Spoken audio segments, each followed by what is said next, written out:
Doctor told me that once. Yeah, I'm Not sure sure where he did. got his license from, but yeah, he told me that. Was the doctor in Vegas? Casino trip, full of chips. Wanna flip, double it. Welcome to the FullofChips podcast, the only chips you'll never lose, where the stakes are high, the takes are bold, and the conversations are always full of chips.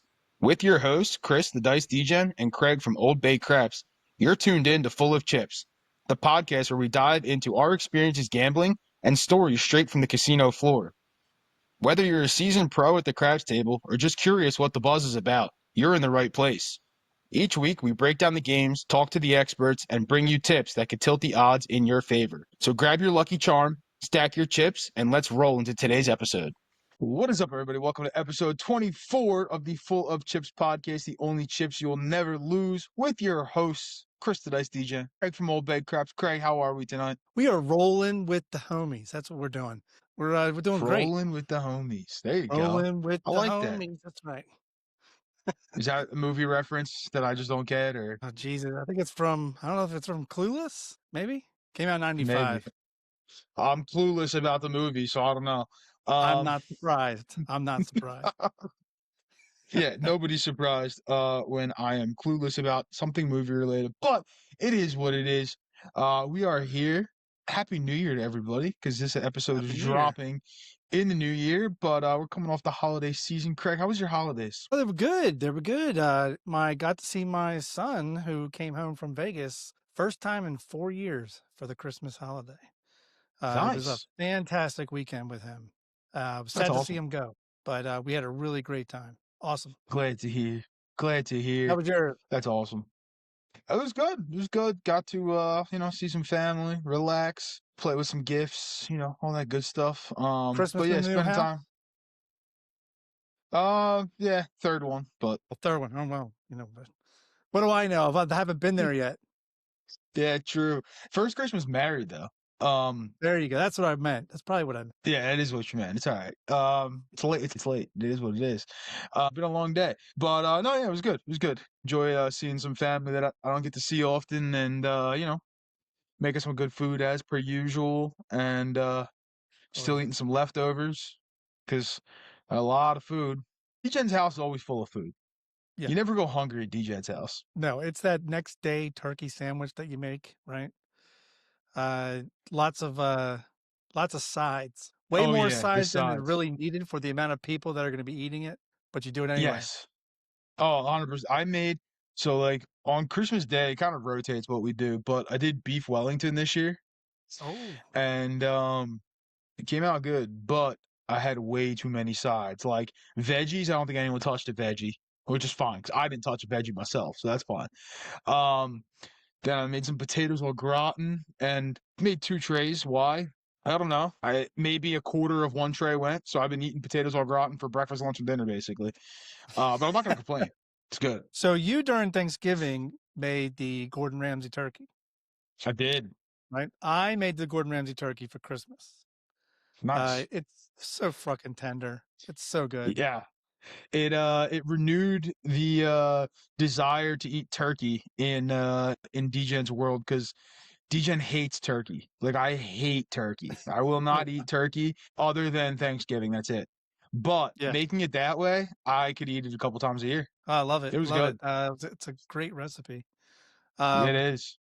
At our house, we had the usual that people partake in, which is the mashed potatoes with gravy, the sweet potatoes.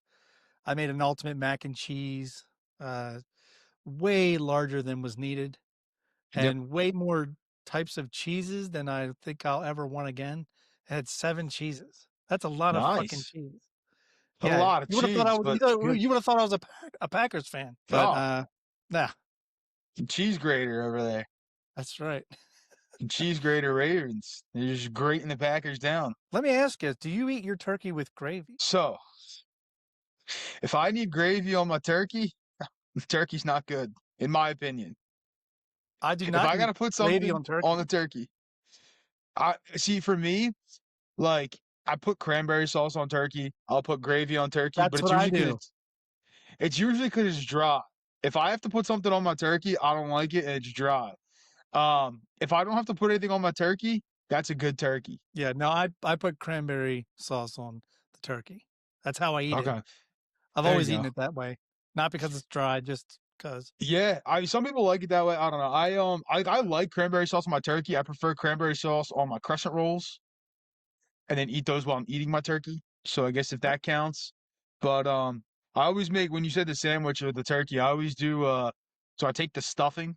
This is like a Thanksgiving conversation, but since you make basically Thanksgiving dinner Hey, for Christmas, I pack the stuffing down in like a little patty, fried up on both sides. Put there you that on go. a sandwich with some turkey, some cranberry sauce, and some brie cheese. Sign me up. So so let me tell you, I'm in the kitchen because I'm the one that cooked most of it, and I got ingredients that for whatever reason were never opened. Were sitting on the counter. I completely forgot to make them, so we had no stuffing. They the bag was sitting over there, and I'm like, yeah, I think I forgot that. And then my daughter's like, hey, Dad, where's the corn? Said it's over there in the can, still sealed. Said sorry, I'll catch you next holiday. Yeah, right. Whoops, I forgot that one. People, sometimes they don't realize what's going through the chef's head when you're cooking everything. That's And right. I don't know if you're like me. When I'm in the kitchen, I want nobody in the kitchen with me. I like That my you're kitchen. I even tell the dog back off out of the kitchen. So the dog doesn't listen to me when I tell it to back off. The dog just sits at my feet and makes me want to trip every time. But yeah, everybody's always like, when people come over and like, can I help you? Can I help you? I'm like, your best help is staying out of my kitchen. You stay out of the kitchen. Let me be in the kitchen, and nothing will go wrong, and we'll be great. Once people start coming in the kitchen, it's just it's like all hell breaks loose. You're in my way, Heck and yeah. I'm a fast mover in the kitchen. So I like, can't have it. I literally am like here and then I'm turning around and then I'm yep, here and then I'm turning around and I can't get out of the way. You know? literally get out of the way. People got to stay out of the way. That's right, they do. They do. Oh man, great talking about food. Love talking about food. On the food conversation though, beverages. What do you drink Gotta tonight? drink. You gotta drink. You gotta have a drink with your food. Can't go without it. So 100%. tonight we are not that I am not an alcoholic, please. Okay. Send all your comments to fullofchipspodcast@gmail.com. I'm not an alcoholic. I've just been experimenting with alcohol because we didn't have it in our house for years. Now that we've got young adults in the house and my son came home, we had to have something. This was his actual choice of beverage while he stayed here, which was a Jack Daniel's Tennessee Honey, and I've got it with a little bit of Coke. And when I say a little bit of Coke, that's what I mean. That's what you mean. Jack Tennessee Honey. Be funny enough, first time I ever went to Vegas, that's what I got very fucked up on.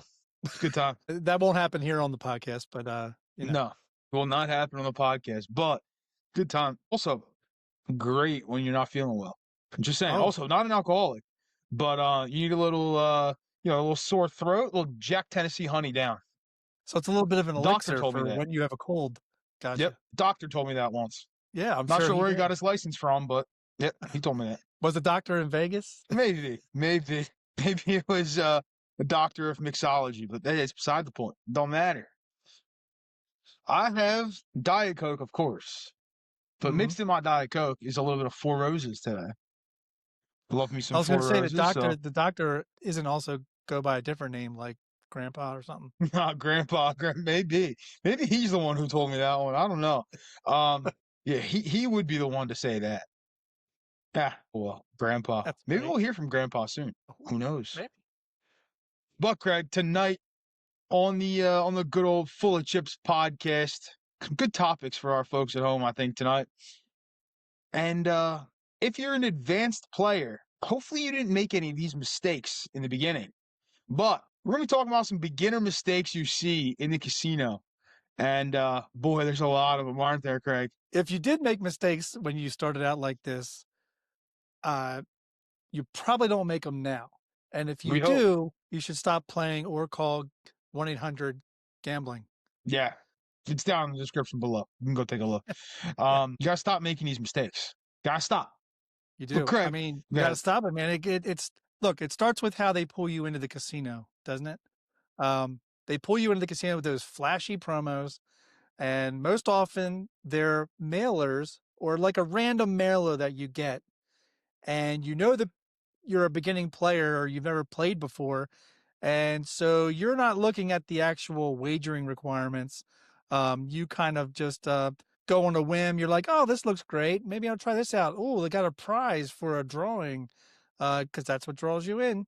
And when you get there, you have no idea what the fuck you're doing. You're not educated on the game. We've talked about this a lot during this podcast because it's important. F.O.C will always tee you up for success while you're driving to the casino. Wouldn't you say, 100%. Chris?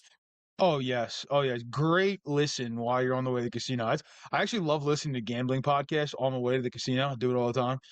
Sometimes, maybe a little vain. I'll listen to myself and you talk. But oh well. I'll listen to a few others while I'm on my way to the casino. Yeah, like you said, right? Some people get there and they have no clue what they're doing. And, you can't play games you don't understand. All right. So folks at home, make sure you understand the game you're playing. We've said it before. We'll continue to say it ad nauseum because there's too many people who are playing games they don't understand, right? If you don't understand craps, it's complicated. I get it. It looks complicated. It's not actually that complicated, but it looks complicated. Take some time, research the game, learn it a little bit.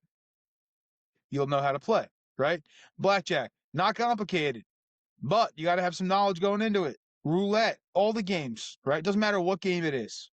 I don't care if you're going to play Pie Gal or Baccarat or whatever game it is. Take some time to understand a little bit about the game, or at least put some time and effort into it because it's a very common mistake that beginners make where they just go in blind, don't know anything about what's going on, and they're leaving the casino not too much later. Hopefully they even stay for the drawing. Some people don't even make the drawing because they lose so quick. They don't even know what to do. They're like, well, do I sit here for 3 hours and wait for the drawing or do I go home? And the answer should be you should probably go home because we all know you have zero discipline and you will not stay away from tables for those 3 hours. You will continue to play and you still don't know what's going on. You didn't learn the first time, right? You can't learn that quick and you keep playing and keep losing. So know what you're playing when you go to the casino. Well, we know that they go to the casino without knowing the rules or the odds. And what do casinos love the most? People who are uneducated about the games. Yep. Dealers love it too. Not all dealers. I mean, there's a lot of good dealers out there, but most dealers, they love that too, that you just don't know what the hell you're doing. And they're just working a shift. Believe me, everybody has a job where you have people who are just there between the clock in and the clock out. So they couldn't give a shit about you. They couldn't give a shit about your money. You should know and you should respect the money that you bring to the casino to play with, because if you don't, I guarantee your wallet's going to hate you at the end of the day. You got to have a plan. Players without plans and without a budget are the worst kind, and that happens a lot with beginners. They often go together, right, Chris? Not having a plan and having a budget kind of go hand in hand. Many beginners will walk in with that blind excitement and not limits, and end up dipping into money that they never intended to gamble with. And you've actually mentioned that on a previous podcast. So you got to decide, know what the games you're playing, how long you want to stay, or what your stop loss is, which I doubt a beginner knows what the hell a stop loss, the term stop loss is, before you go home with empty pockets. A bankroll is not a suggestion. It's what keeps your casino play safe and steady. 100%. That's the problem a lot of people make, right? They go in, they don't know how much they even have with them, right? They don't know how much they even want to play with. I got the ATM card. Again, we've said it before. Leave the ATM card at home. Don't even bother. Bring it. It'll just get you into trouble, right? They don't know how long they want to play, right? They just go thinking, I'm going to stay here as long as I can and win as much money as I can. Well, sometimes you win early, time to go, right? You don't know when to walk away. Common thing beginners do.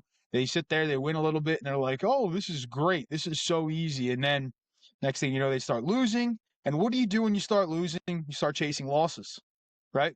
Very, very common for the beginner. You start chasing your losses. You don't know when to stop, right? Your main stopping point is either you're too emotional and you have no clue what's going on. You can't handle yourself. But the main thing that most people stop with, Craig, you know what it is? There's $0 left in the wallet, the ATM card. They can't pull out anymore. They hit their daily limit. Hell, there may not be anything in the account left.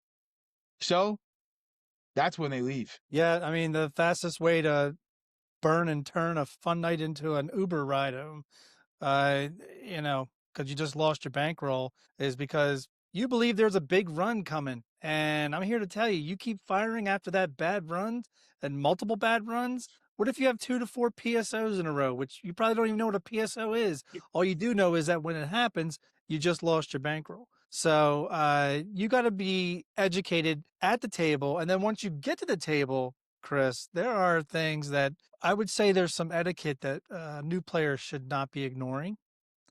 Yeah. What do you think of some types of things that players shouldn't ignore etiquette wise at a table? Well, you should know when to come into the table, first of all. It doesn't matter what table it is, craps, blackjack, whatever it may be, right? You got to know when to come in. We'll talk about that a little bit later. You got to know how to come into the table. And you also got to know, like, to see which tables you're looking for. You got to know the vibe of the game, right? Craps, obviously, very social game. Baccarat, blackjack, other games, they're not that social, right? You don't want to come in jabberjawing all over the place, right? So a lot of people don't want to talk to you. Like, for example, right? I was in Atlantic City last week and was playing blackjack, and this guy just yap, yap, yap, yap, yap, yap, yap, yap, yap. Now I'm sitting there, I'm like, dude, shut up. Like, and I wasn't trying to be rude, right? But like, I don't want to talk. I really don't. And like, I don't even, and again, this guy, another instance of we're going to bet $10 on the side bets. We're going to play $10 hands of blackjack. All right.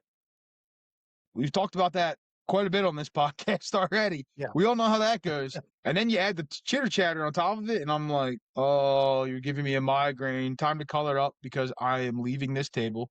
Unfortunately, there was only one table open. Well, there was like 6 tables open, but they were all auto shufflers besides the one. And I was waiting for the other tables to open. But what else comes to your mind, Craig, in terms of etiquette? Well, we know that beginners underestimate how much etiquette affects the vibe at the table. It just does. If you buy in mid roll or try to buy in mid roll or slap your cash down on the table, you are slowing down the game to a crawl. And if you do anything like that in the middle of somebody throwing the dice, you've now got a party of 12 plus dealers giving you the side eye. So don't do it. If you see that puck is in the on position, take your money, put it back in your pocket, and wait till it's in the off position. Once it's in the off position, feel free to lay your money down the table. If you have a player's card, which I doubt a beginner has yet because they haven't earned it or don't even know what it is, that's the proper time to do that. But these beginners, they make these easy mistakes. Look, Chris and I talk mostly from our own experiences. We told you that's the reason why we're doing the podcast. We're sharing with you some of the things that we did. We didn't do all of this, but we did some of these things because we didn't know. And now that we know and we've played enough for a couple of years, 3, 4, 5 years, now it pisses us off when we see other people do that, when there's plenty of signs at the table that you should just be patient. One thing that doesn't let you be patient is when you consume too much of that alcohol. I am not consuming too much. I'm consuming just the right amount. Just the right amount. He's got it. Just the right amount. Plus, we're also not gambling. We're just talking right now. Right? That's right. So, like, different. You got no time and place. But yeah, you can tell a lot of beginners. Now, I know there's a lot of people who like to drink when they're at the tables and stuff. That's your prerogative. You do you. I'm a firm believer in not consuming alcohol when I'm at the table, but that's just me. We all know alcohol slows down your decision making. It, does a whole lot of stuff to you mentally. That you're not in the best headspace to make decisions. So if you're not going to do that, why would you gamble when you're doing it? But that's besides the point. But yeah, I mean, alcohol is very, very common, and you see a lot of people who are on their, bachelor trips or bachelorette trips or boys trip or whatever it may be. And I mean, they show up shit faced to the table. They keep drinking. Like, I could tell you've probably never played this game before, or you've played it, you play it maybe once a year, once every other year. Why? Because you're acting like it, right? That I think I know what I'm doing mentality, where like maybe you can mask it a little bit if you were sober. You're piss drunk. You show and you say you have no clue what you're doing. Oh, it showed. You don't have to tell me. I know. Here's your best bet well, first I want to say we all know that if you're, besides being having alcohol induced decision making, that if you're chasing losses, you've already let your emotions get to you. Because you're making poor decisions and you're making bad decisions with your money. And that's the emphasis here. You're making bad decisions with your money. You don't want to be frustrated. You want to be excited. Do not let your ego take over. Because I'm here to tell you, you're going to go home with 0 empty pockets. You're going to have to borrow from somebody to get an Uber ride home because your car was probably declined because you went to the ATM to get backup cash and you lost that too. So don't let your emotions get to you.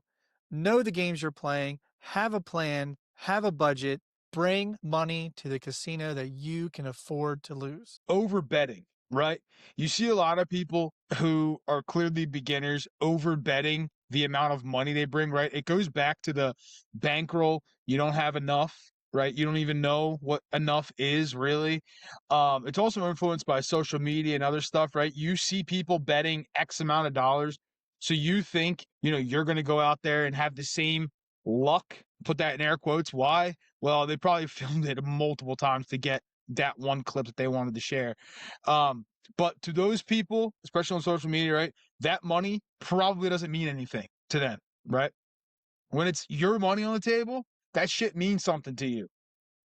So you see a lot of people over betting. I'm not even talking over betting their skill, right? That's a whole separate conversation we could have. I'm just talking about over betting the amount of money in front of you, right? Craig mentioned it where a couple PSOs are on a craps table and you have no money left in front of you. Well, there's a common rule. I don't attest to this rule. I don't like this rule, but there's a rule in craps. A lot of people say you need to have 10 times the money per shooter. So you have to have a 10 shooter rule, right? So if you're going to play 66 inside on every shooter, you got to have $660 with you. I don't agree with that rule personally. I understand it's a concept and like it's not a bad idea. Sure, I don't agree with it though. But if you're a beginner, you should probably have something close to that anyway, right? We're not beginners, so I'm not gonna, say that I didn't do that in the past. I used to bring 10 shooters worth, if not more. But now, I'm not saying I bring less than 10 shooters, but the 10 shooter rule don't apply to me because I don't care. I don't care about that rule. Well, I think you said it with 10 times, but let's be honest, that's still not enough to be bringing as a buy-in. Because if you just bring 10 shooters worth, well, are you playing the prop bets? Are you playing the bonuses? Because where's that money coming from? Because if it's coming out of your 660, guess what? You can't play 66 inside 10 times. So no bankroll management, no discipline, no of the things that we've been talking about for 10 plus episodes of this podcast, because we're not here to guide you wrongly. We're here to tell you of our experiences, but also guide you to the table with ease into a smooth transition so that you can make the best decisions with your money. 100%. All right. So we've talked about the beginner and the beginner, they just need to go back and practice. For people that are more into the game and have played longer and have had more experience at the casino, especially with a craps table, you all know about cold tables, hot shooters, and what to know when buying in. So hot shooters, long rolls. This is what we all live for. This is what we all dream of happening at the craps tables. Many players change their bets when the table heats up, which is always a good thing. And some people even get more aggressive with their progressions. It's an awesome thing, but you'll also notice that dealers subtly adjust their pace to the way the table is going. Chris, you've probably experienced tables where you can tell kind of maybe how the table's doing before even approaching the table just based on the demeanor of the dealers and the stick person and maybe even the pit boss. Oh yeah. Yeah. Figuring out a hot table versus a cold table is pretty easy. Cold table is pretty empty, right? It's like a cemetery. There's nothing going on there, right?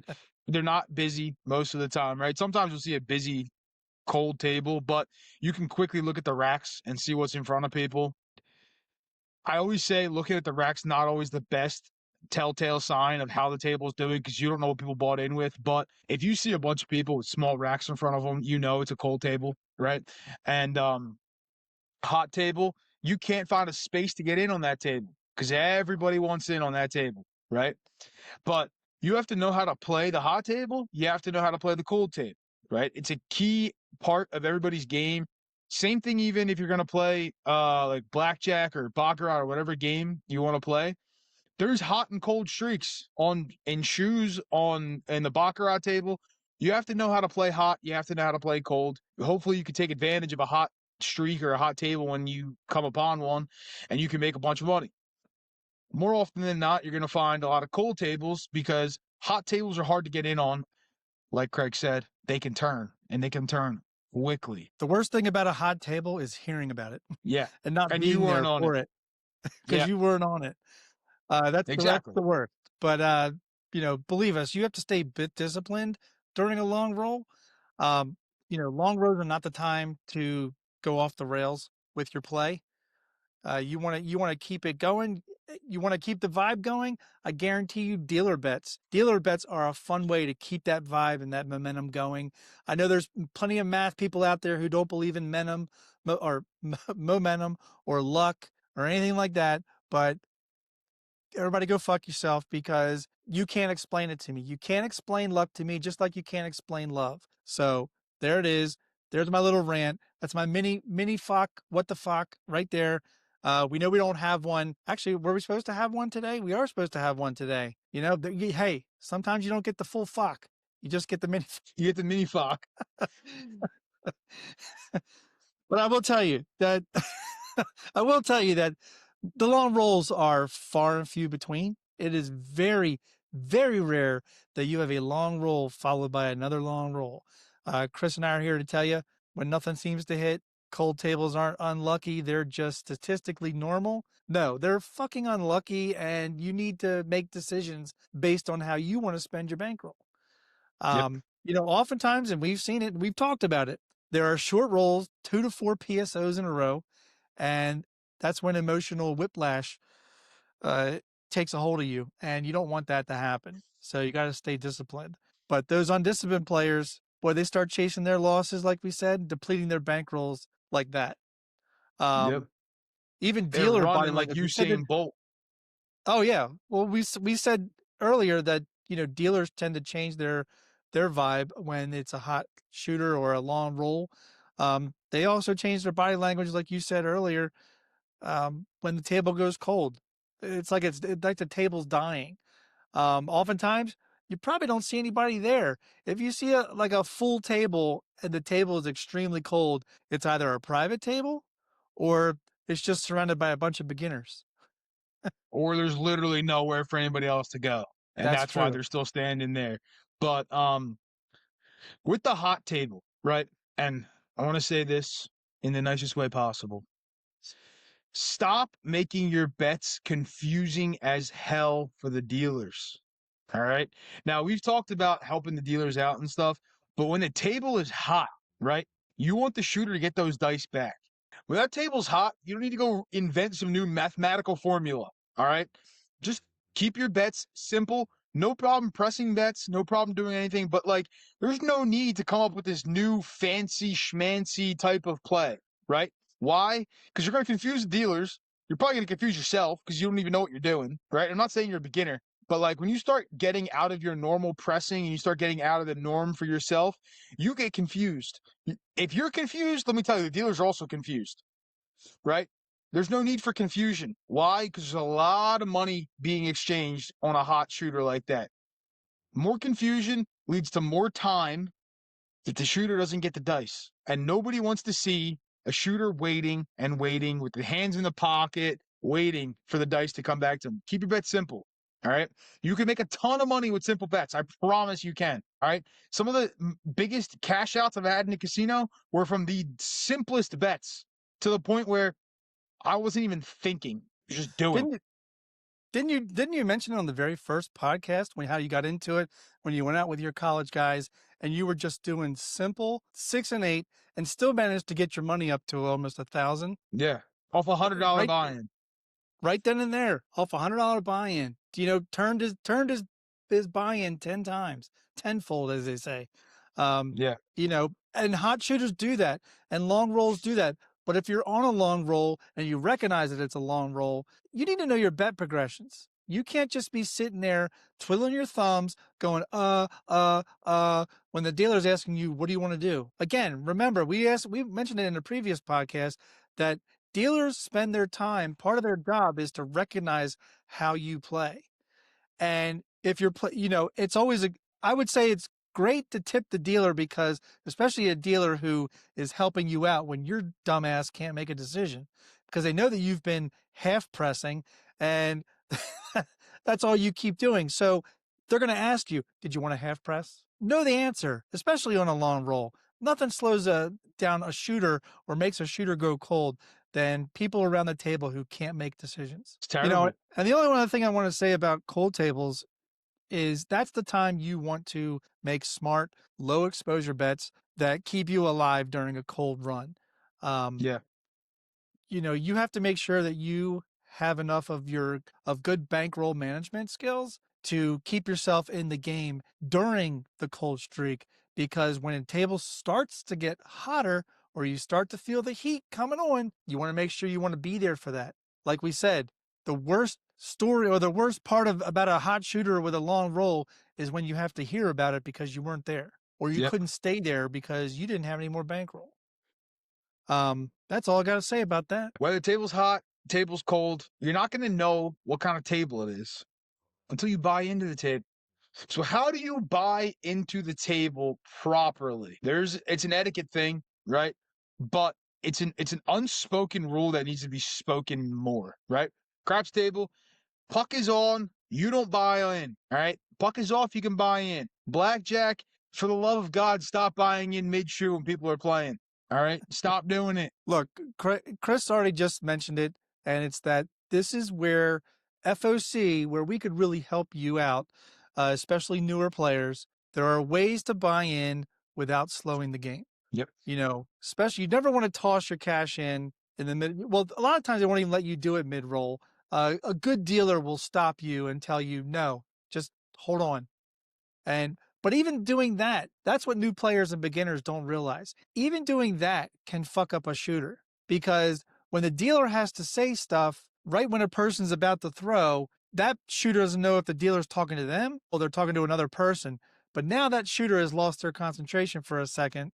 And we have talked about, if you're a shooter and you lose your concentration, back away from the table and restart. But that's what you caused because you didn't know any better. Yep. And when you start causing problems like that, the whole table's going to get on you, right? That party of 12, they're coming for your neck because you interrupted the game flow and you interrupted what was going on at the table. And you don't want to be doing that kind of stuff, right? Doesn't matter if the table is one person on it. Doesn't matter if it's nearly full. If you stand at the table and you wait and you display some patience, you will be able to get into the table. All right. Don't have that FOMO. Everybody always talks about, of course, I didn't buy in and blah, blah, blah, blah, blah. Well, congratulations. They made some money and you didn't screw up the vibe at the table. If you bought in, though, you may have screwed up the vibe at the table. And then you would have got burned, and a lot of people would have got burned. You only remember those things, right? That, oh, this person rolled 20 rolls after I would have bought in. You only remember that because it's confirmation bias in your own head. If you would have bought in and you would have put your money down, you would, oh, damn it, why did I buy in on this person? They rolled a 7 as soon as I put my money on the table. It happens, all right? You forget those ones pretty quickly. But the one that, oh, they went on for 20 rolls. Yeah. Sure they did, right? Why? Because you didn't buy in. You probably did something right. You had good etiquette. You didn't buy in the middle of the shooter and disrupt the game flow. Here's something else when you should know when to buy in. And it's about chip etiquette. Not many people talk about chip etiquette, but don't stack chips on your first bet. Don't be that dickhead who gets 500 in green, 100 in red, and you take your 100 in red and stack it on a bet. Don't be a dick. Just use higher amounts. Ask for a black chip if you want to spend $100. Don't do it with a stack of reds. You're just looking for trouble, and you're probably gonna get people around the table to tell you what a dickhead you are for stacking chips in their way when they're trying to land their dice in the landing zone where you stacked it.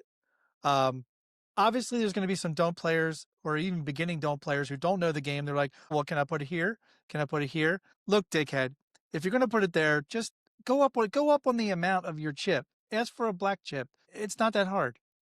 Other things that I think with regarding chips, uh, later on, obviously, you want to color up when the puck's off. That's important. But don't splash the pot. Don't splash the prop bet section. Stick people hate that, and all you're doing is causing drama, and you're slowing down the game. You're also pissing off probably stick left one and stick right one. Those players don't want to see, because guess what? Your chips just got into their chips, and now they don't know how much they had on their, or they have to say to the stick person how much they had on their odds on their pass line, because you just knocked them over with your fucking grenade bomb of chips, asking for, God only knows, you're probably asking for horns, hard ways, all this other shit, hopping right and left, and it's annoying. So don't do it, Mr. Beginner. This is when you buy in. This is when you do with your chips.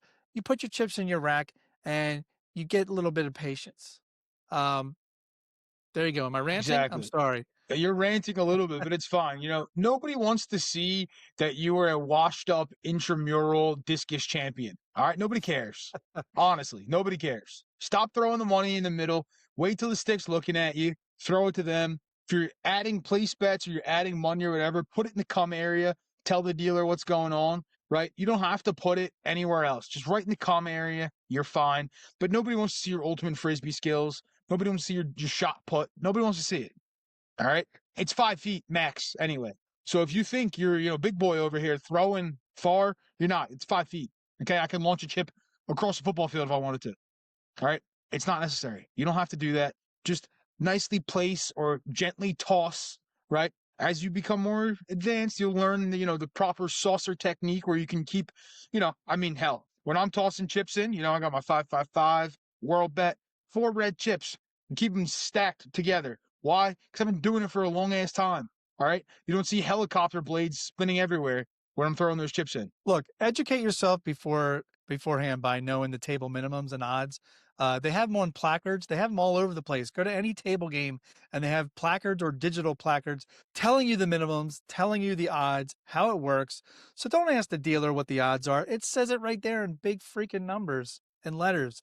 You're just going to cause yourself embarrassment, and you don't want to do that. If you're not sure about something, yeah, ask the dealer first. But guess what? Communicate clearly with the dealer on what you want to do. What do you want your first bet to be if you're not sure? Just make sure you say it succinctly and with proper dialect, and get it across to them in a calm manner. The best dealers, now to me, some of the best dealers are the dealers who will actually point to, especially on a full table, who point to the people and say, what do you want? And they ignore everybody else. Some people don't like that. Some people want dealers who can manage multiple people at a time. Well, guess what? I think scientifically you can't multitask, but we like to say that we can, but you can't. And patting your head and rubbing your belly is not fucking multitasking, you ass. Just telling you, I'm here to tell you. Okay. Just communicate clearly what you want the dealer to do or where you want to put your bet. They'll tell you whether you have to wait for the come out roll. Tell them if you want come out action. If you don't, then shut up, because nothing happens until that dice roll. All right. Yep. All right. All right. Hopefully they learned something, right, Craig? Hopefully they learned something today. Craig, You OBC gonna learn is today. hot coming out of 2025. Yeah. Craig starting off the year with a bang. But no, it's all good advice. Honestly, ultimately, right? Everything, especially for beginning players and for hot and cold tables, doesn't really matter. What does matter is your bankroll management. As a beginner, it matters whether you're on a hot table or a cold table, your bankroll management matters, and discipline, right? We talk about these two things a lot, okay? It's not because Craig and I have nothing better to talk about. It's because these two things are super, super important. And we're going to dive into those a little bit further when we talk to Bruce on the Blackjack Brief, because today we're talking about bankroll management and discipline in terms of bet leveling for how to play blackjack Bruce's way. So into the Blackjack Brief we go.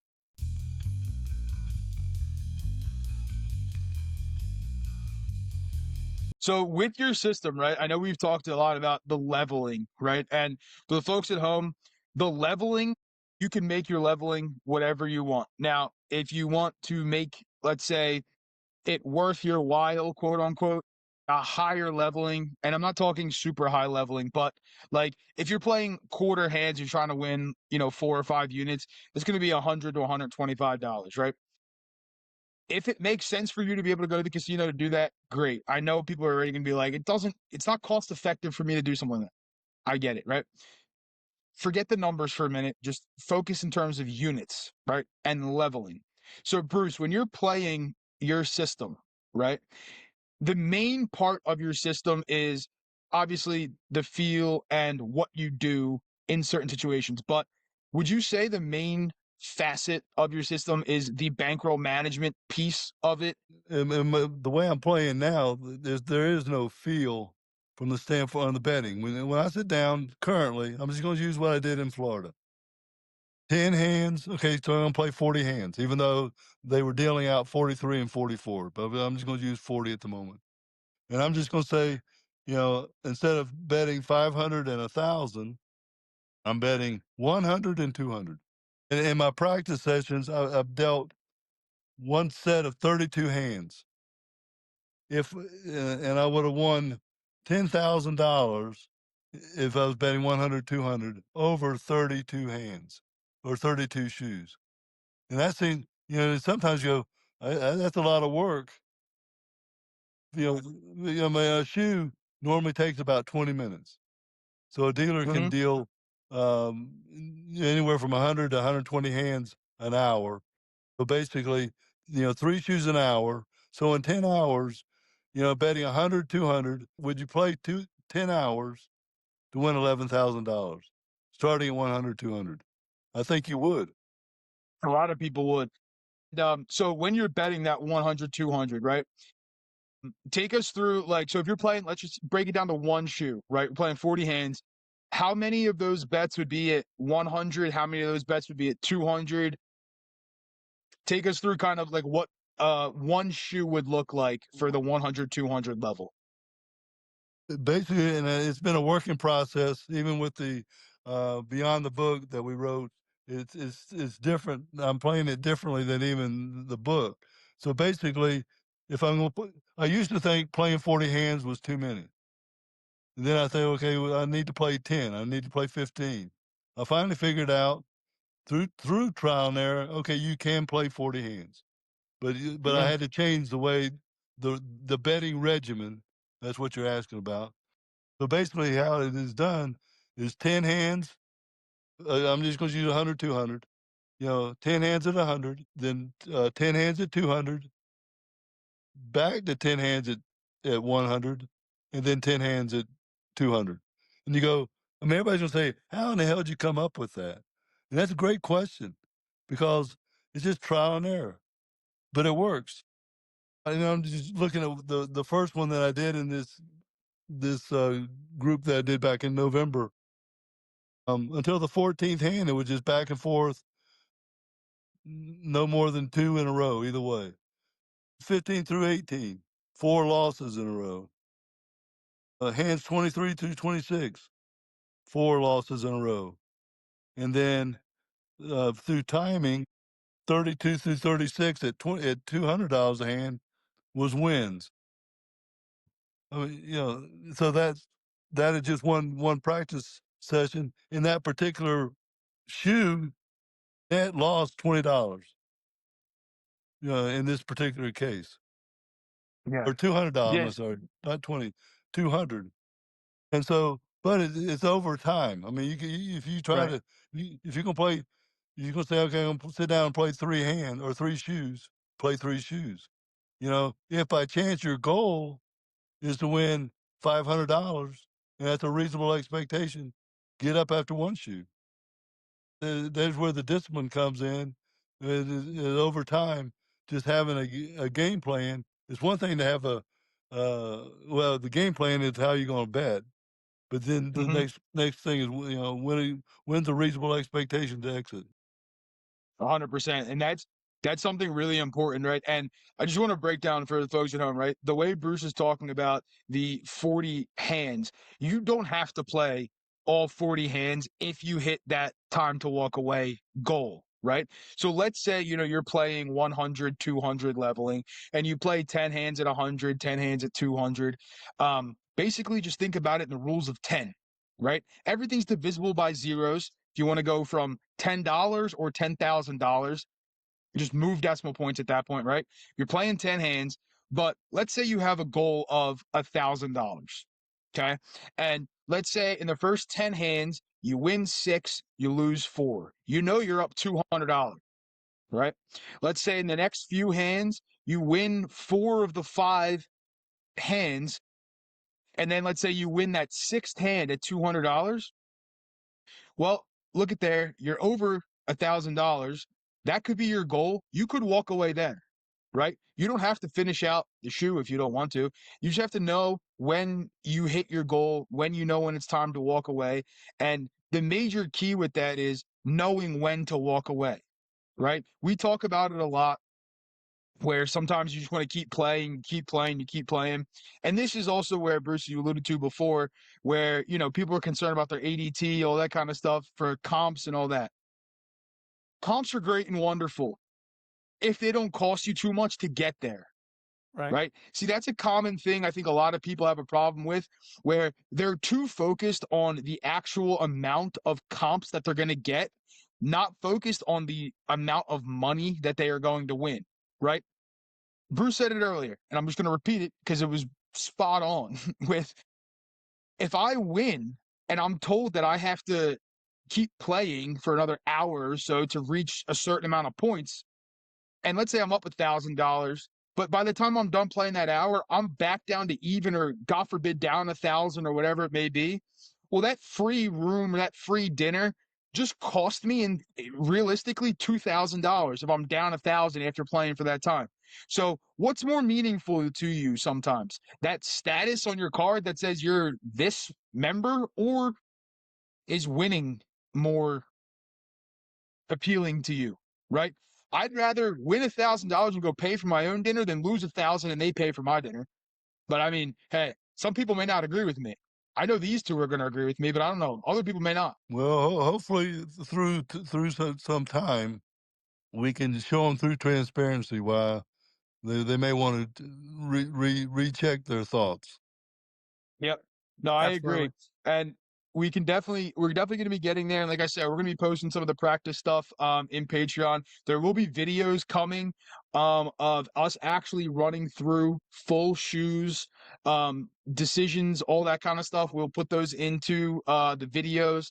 We'll keep, a running sheet going of the practice sheet so you can see all that kind of stuff. We'll break it down for you so you have, a sort of foolproof way of kind of learning how to practice, and then it's up to you to take that practice to the casino, right? So Bruce, we went over, the bankroll piece of it, right? I think the other and the practice piece, those are the two really important facets of how you play and how folks at home should play. And I'm going to say this before we even get into this piece of it, because I want to talk a little bit about, what you do that basic strategy doesn't do.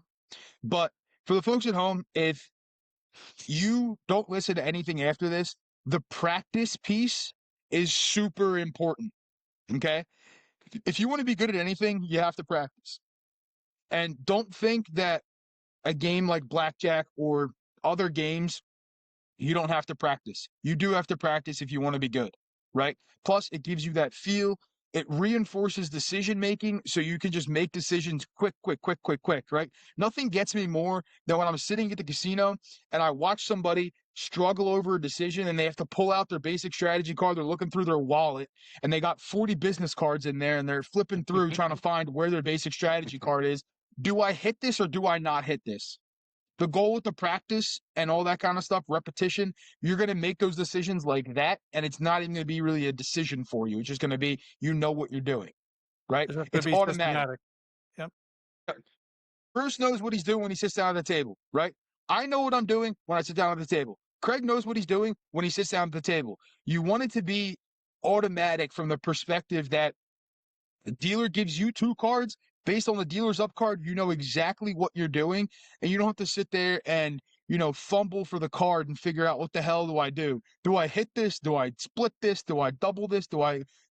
You need to practice this kind of stuff at home.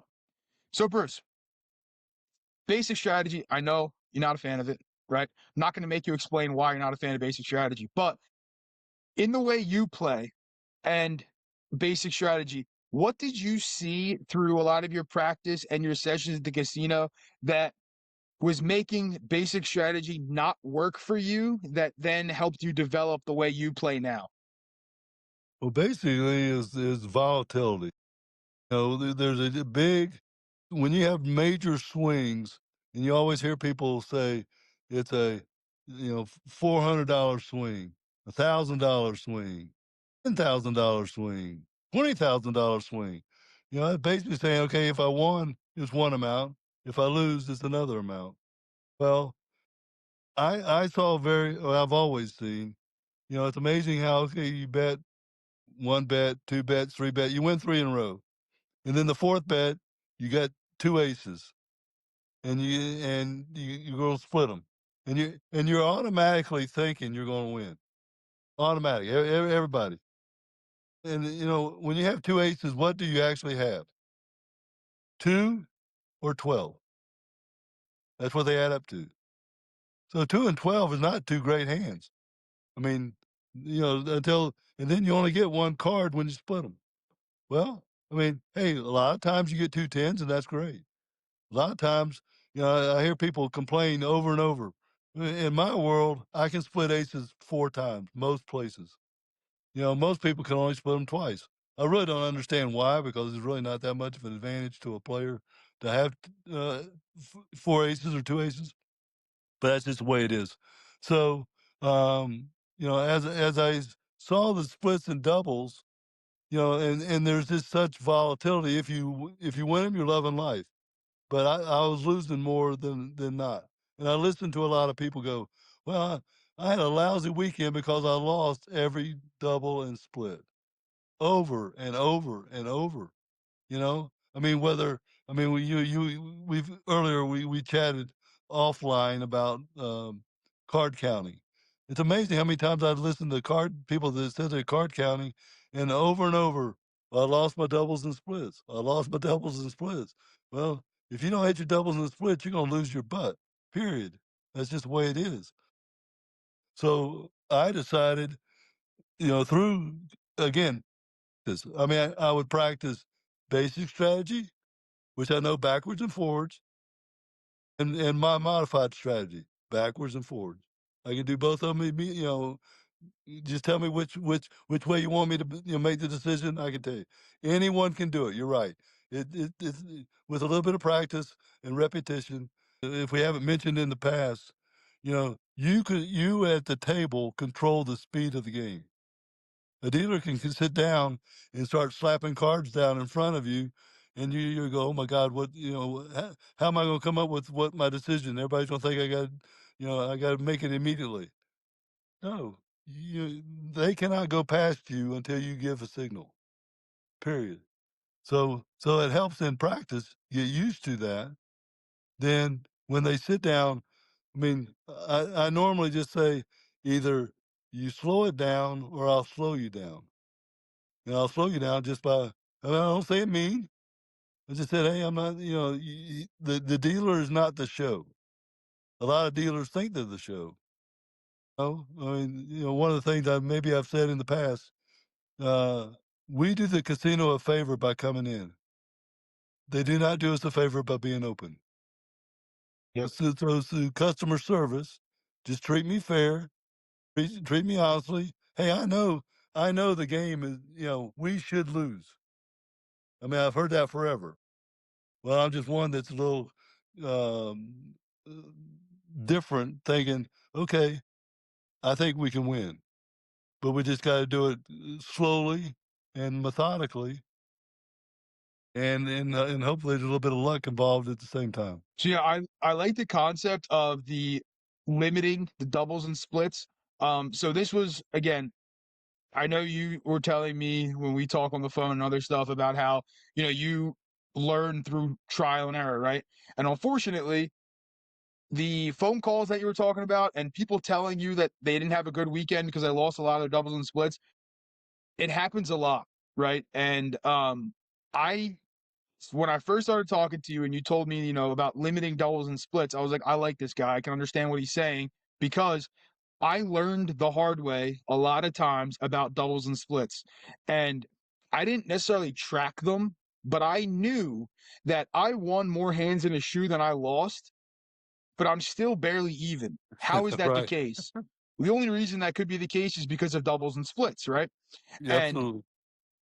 um, once I kind of came to that realization, I was like, damn, I got to stop with the doubles and splits and not stop them in totality. I think you double and split a lot less than I do. I'm not saying I double and split like basic strategy because I think, to be honest with you, I think the double on any 11 in basic strategy is the dumbest thing that I've ever heard in my entire life. Like, I think it is the stupidest thing. And I love when people have an 11 immediately, double. I'm like, oh, here we go. Like, you don't even know what the dealer's up card is yet, but you're doubling already. You don't even know what it is, but you're going to double. Like, you have the money counted out. They could have an ace up. They're checking to see if they have blackjack, but your money's already ready to go. Well, they got blackjack. Right? You look like a moron when that happens, by the way, for the folks at home. But the doubles and splits, I can't tell you how many people I have also talked to that when they don't win the doubles and splits, they typically have losing sessions. Why? Well, when you play, let's say you're playing 40 hands, right?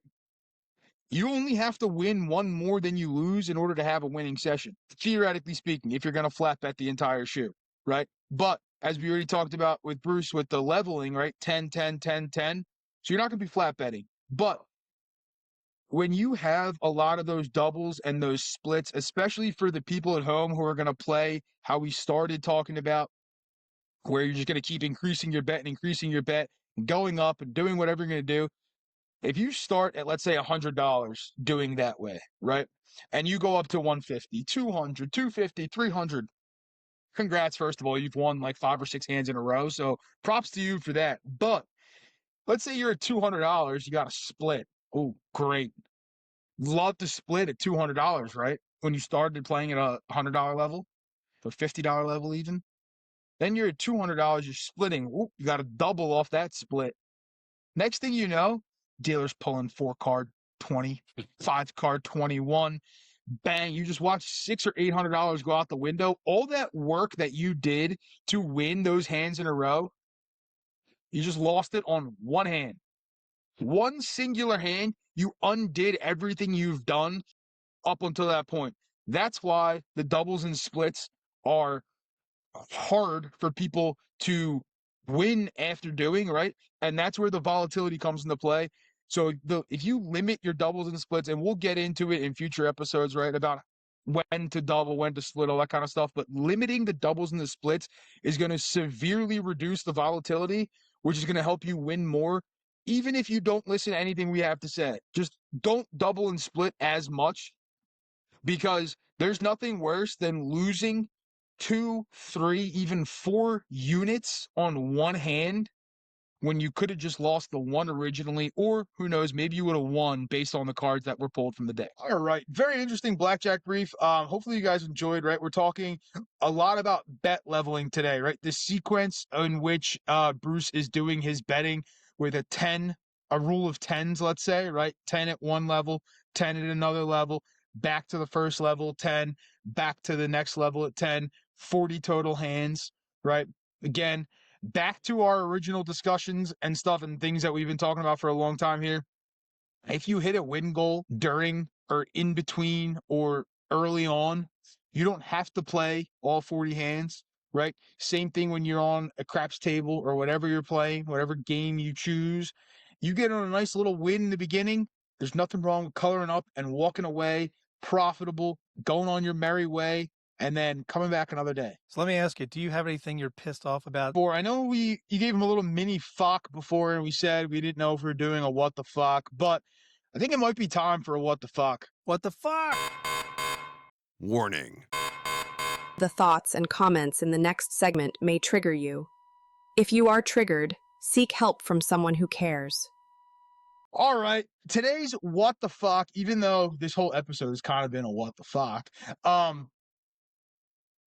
What the fuck is up with people and their damn bonus bets? For the love of God, all right? Stop with the bonus bet discussions and all this kind of stuff. It's great if you hit one. Congratulations. All right. Congratulations. Good for you. I don't need an update every 5 seconds that someone's a 2 away from the small or an 11 away from the tall. Guess what? I'm not there. I don't care. Let me tell you something. I don't care. I really don't.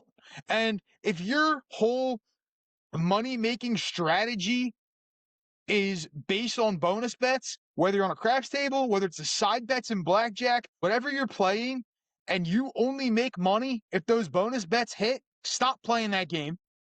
Go learn how to play the actual game and use the bonus bets as what they are. They're a freaking bonus. If I told you that you could quit your job today, all you did was play the lottery every day, are you going to do it? No, you're not going to do it. You're not going to hit the lottery enough. Bonus bets are the same thing. You're not going to hit them enough. So stop using that as the only way you make money. Hopefully they help you make a little bit more money. But if I hear another person tell me it was a losing session, nobody hit a damn bonus bet, I might lose my mind. I might actually lose my mind. Well, we talked before about having just a small medium roll of like 8 to 10. You can't hit an ATS if you have less than 10 rolls. No. So where can you make money? Well, in the boxes. That's where you should be making money. You should not worry about the bonuses. Let the bonuses be the bonuses. If you came to us and you said, "Oh man, I had a great day. Some guy had a 25 roller. He hit the 8, 10 times." We love that shit. Love to hear about that shit. How'd you get your bet up? How high was your bet? Were you able to get it to 420? That's awesome. Did it hit? Oh, wow. That's amazing. Oh, I don't need to hear from somebody who bought in for 300 and they're walking away with 1,300 because 1,250 of it was the bonus bet that was hit. Yeah, they just Like, happen you're to not a get good lucky and hit craft it. player. You're just that. To me, you're just lucky. And I know that we know somebody who hates the word lucky, and I love saying the word lucky. But that's what it is. If the bonus hits, it's a bonus bet, jackass. It's it hits on luck because it doesn't happen often. Now, sometimes we equate luck with scarcity, but so fucking be it. But if you really want to be a great craps player, show me how you turn 300 into 3,000. And you did it not without the bonus bets. You did it on, now I don't care if it's a hard way parlay or something like that, but hey, at least you played numbers. But tell me you did it playing the boxes. That's impressive. Yeah. And here's the thing, right? I'm not saying I don't like the bonus bets because I play them too. Okay. I play them too. But the bonus is a bonus for a reason. It should be a bonus on top of whatever money you're making, right? Shouldn't be that you bought in for $1,000 and you colored up $200 in profit because somebody hit the ATS. If you tell me that someone hit a full ATS and you only made $200 and you were playing the bonus bet, I'm going to ask you, what the hell were you doing the rest of the time? What were you doing? Because the 200 that you colored up in profit, you needed a full ATS to make that back? What the hell were you doing? Were you not betting? And I'm going to ask you then, why were you playing? Why were you taking up space at the table? Great what the fuck. Great what the fuck, man. It was warranted, Got me heated, though. Do you feel better? Do you got a little off your chest there? I don't know if I feel better, honestly. I don't. I feel lightheaded myself. I already know that, like, I'm going to see another 5 people talk about this probably in the next 2 days anyway. So I'm going to sit here and be like, what the fuck, every time I see it, because it's frustrating. It's frustrating, but it is what it is. On to bigger and better things, Craig, because I think that is the theme for this upcoming year and also kind of our top 5 today.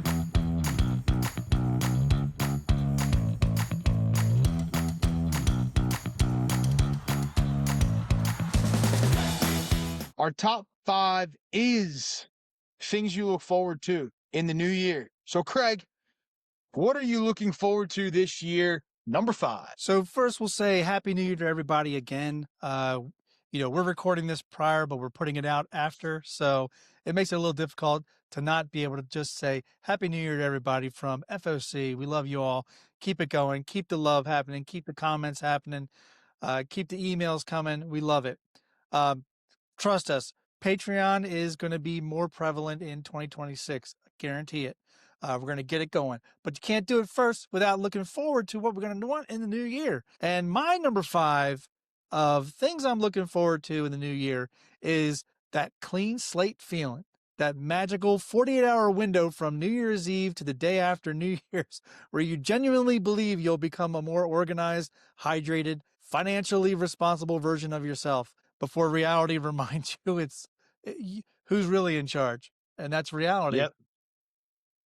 There you go.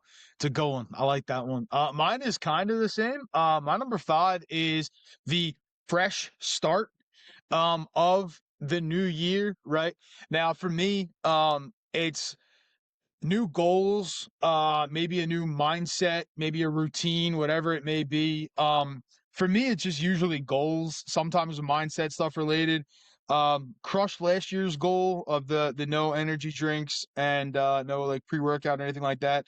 So that was really good for me. And then that was a kind of a routine, kind of a mindset, kind of a goal. But for this year, new goals. Degen's got some goals that he's setting for himself to hopefully achieve.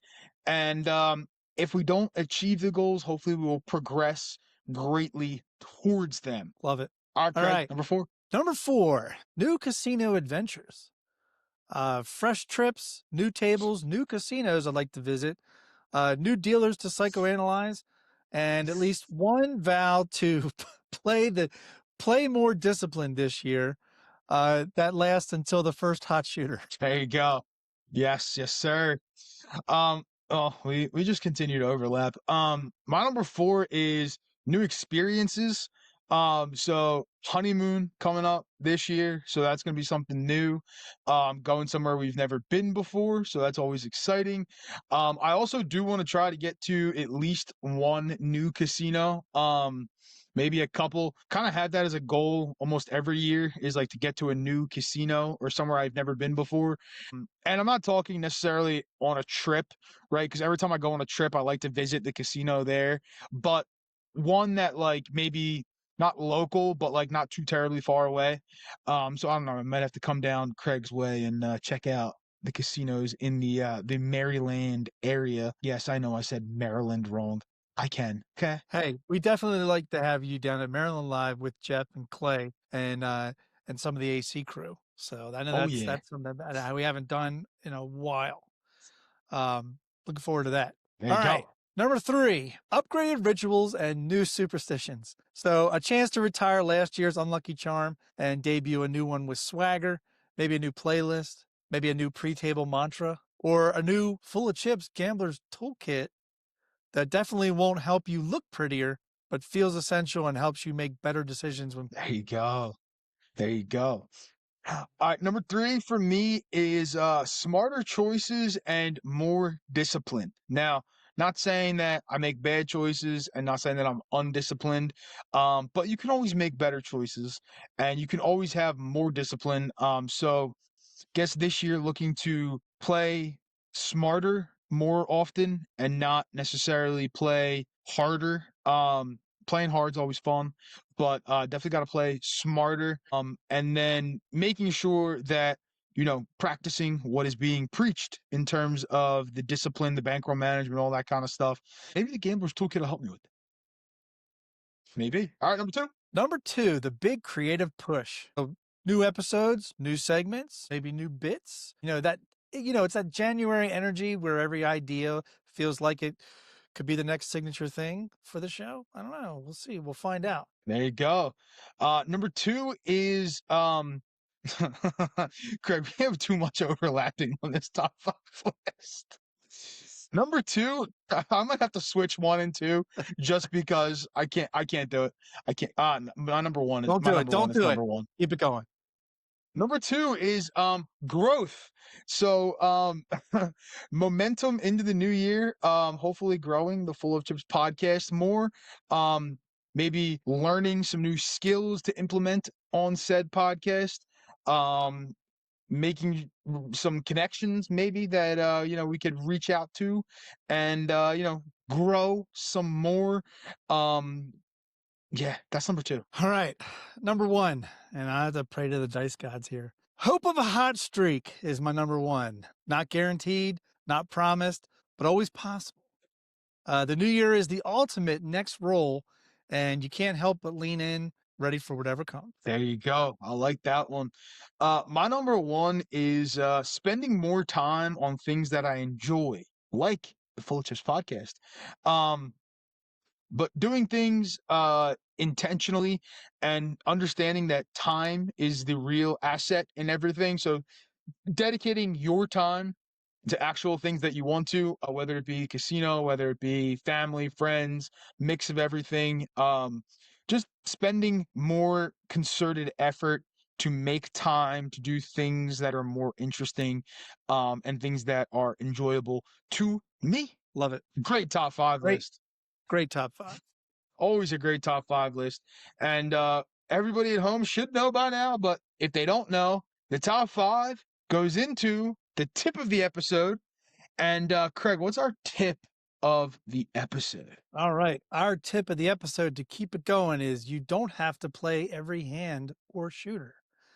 Sometimes the strongest move in the casino is the one you don't take. Whether it's blackjack, craps, or any other table with a pulse. There's always pressure to stay in the action, especially from your ego. So check your ego at the casino door. But remember, discipline is your superpower. Stepping back, skipping a hand, or passing the dice, which we've said before, is not weakness, it's control. It's remembering that you're here to play smart, not to prove something to a bunch of strangers in a pit. 100%. And for the folks at home, starting out the new year with a big one. All right, this is a big tip to start out the new year with, because it's a very good point to remember. You don't always have to be involved. All right, you don't. And leave the FOMO in 2025, right? I know we're a couple days into 2026. That feeling of FOMO, leave that shit back in 2025. All right. There's no need to fear missing out. All right.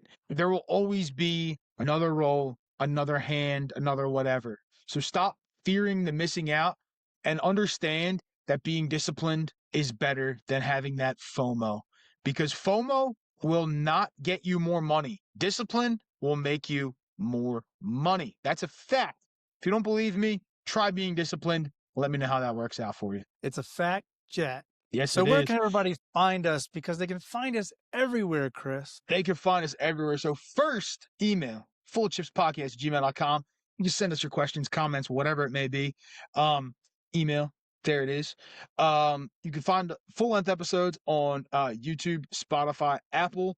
You can also find us on the social medias, Instagram, Facebook, TikTok, and Patreon. All right, it's free. First link down below. Go join the Patreon. All right, there's gonna be a lot of stuff coming in 2026 on the Patreon. I know Degen's been lacking a little bit on the Patreon. You can send me an email about how much you're pissed off that I'm lacking on it. All right, if you want to, go for it. I'll read it. Will I respond? Maybe. Probably right, like you write, ha. But Patreon, big things coming on Patreon in 2026. So make sure you're joined to the Patreon. Again, first link down below. And I think I mentioned everywhere they can find us. Craig, final thought for the episode. I can't be fulfilled in 2026 unless I'm full of chips.